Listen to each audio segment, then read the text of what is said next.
দেখুন, মুখ্যমন্ত্রী কাউকে দায় চাপিয়েও বলুন বা দোষী হলেও বলে এড়িয়ে গেলে তো হবে না। জানতে চাই পুলিশের পক্ষ থেকে কি কোনো মামলা এখনো হয়েছে? সাইকেল নিয়ে মিছিল করে কলকাতায় আসলে সুমোটো করে তাদের বিরুদ্ধে মামলা হয়ে যাচ্ছে।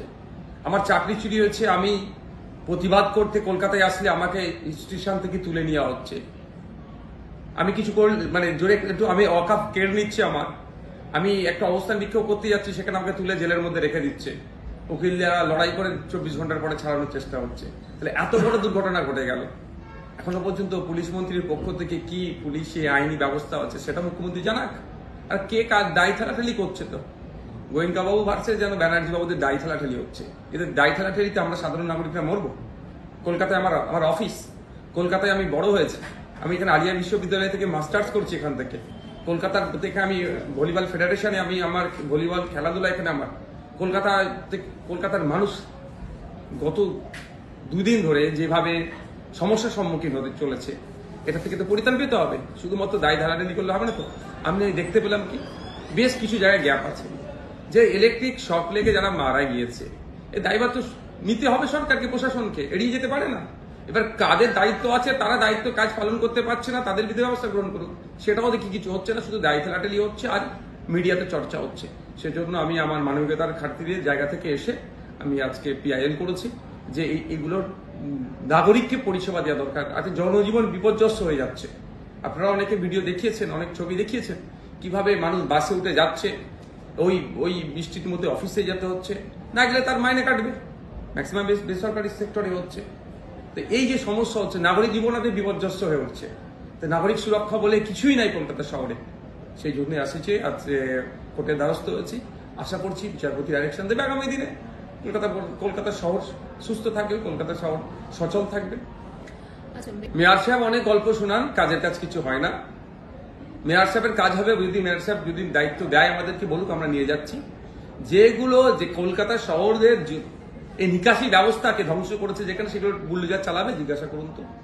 বৈধ তো অবৈধ নয় সেগুলো। আপনার ড্রেনগুলো, ম্যানহোলগুলো যেগুলো আছে সেগুলো কি পরিষ্কার করবে? সাথে সাথে এই কলকাতা থেকে যে বৃষ্টির জলগুলো গিয়ে যেখানে পড়ছে, সেই খালে পড়ছে বলুন, বিলে পড়ছে বলুন, যেখানে সেই জায়গাগুলো তো দখল হয়ে গেছে।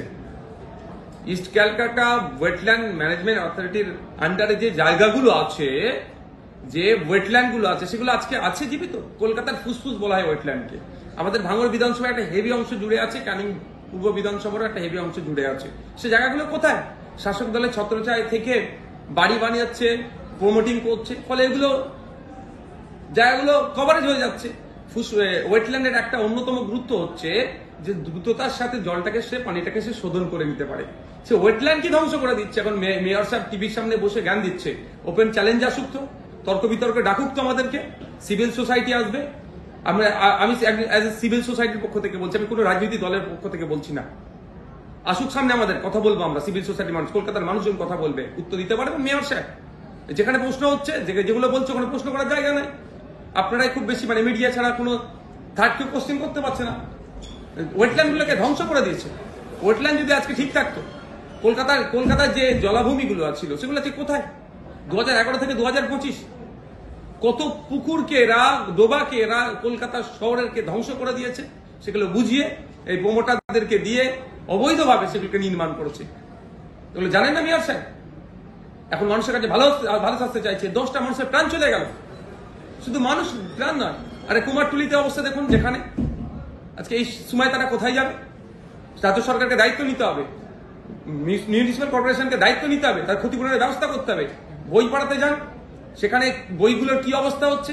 ছোট ছোট আজকে শারদোৎসব আসতে চলেছে, মরশুম শুরু হয়ে গেছে, যে ফুটপাতে যারা বিক্রি করেন তাদের মাল যেখানে রাখে সেগুলো সব আজকে বৃষ্টির জল গিয়ে সেখানে সব নষ্ট হয়ে গিয়েছে। এই দায়ভার নিতে হবে। এই দায়ভার থেকে এড়িয়ে যাওয়ার জন্য এই ধরনের গল্প শোনাচ্ছেন। নদী নালা বা এটা নিয়ে পড়াশোনা করে এক্সপার্ট হয়নি, তারপরেও আমি বলবো যে কিছু কিছু আমাদের যারা বিশেষজ্ঞ আছে তাদের সাথে কথা বলে দেখেছি।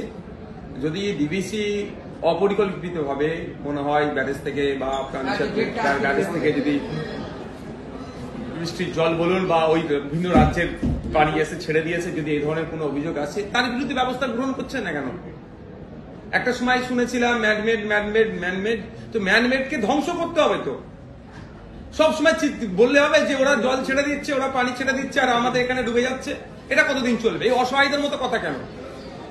আমি আমার কথা বলছি, অসহায়দের মতো কতদিন বাস শুনবে কথা? আর কিছু হলে 34 বছরের দায় চাপিয়ে এড়িয়ে যাওয়া হচ্ছে। 14 বছর উনি শাসন কার্য বাংলায় চালাচ্ছেন।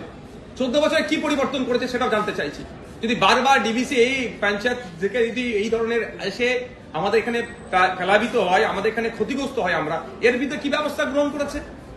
সংবিধানের 131 ক্লজ দিয়ে, সেকশন দিয়ে, আপনার আর্টিকেল দিয়ে সুপ্রিম কোর্টে মামলা করছেন না কেন? ডিবিসির বিরুদ্ধে কি একটা মামলা হয়েছে? বারবার শুনছি আমরা ডিবিসি না বলে পানি ছেড়ে দিচ্ছে। তো ডিবিসিতে আমাদের যে অফিসারগুলো নিয়োগ করা আছে তাদের ভূমিকা কি? যদি আমাদের না বলে ছাড়ে তাদের বিরুদ্ধে মামলা হচ্ছে না কেন? আমরা সাফার করছি। আর বাস্তবিক অর্থে বলছি, আদিগঙ্গা থেকে শুরু করে আপনার আমাদের যে ভাঙড়ের উপর দিয়ে যে খালগুলো বয়ে গেছে তার দুরবস্থা, এবং যে ওয়েটল্যান্ড আছে, এরা ওয়েটল্যান্ডে কথা বলে শুনবেন। আমি তো এদেরকে মনে করি যারা এই ওয়েটল্যান্ড বোঝাচ্ছে তাদেরকে তো ধরে সর্বোচ্চ সাজা দিয়ে জেলের মধ্যে রাখা দরকার।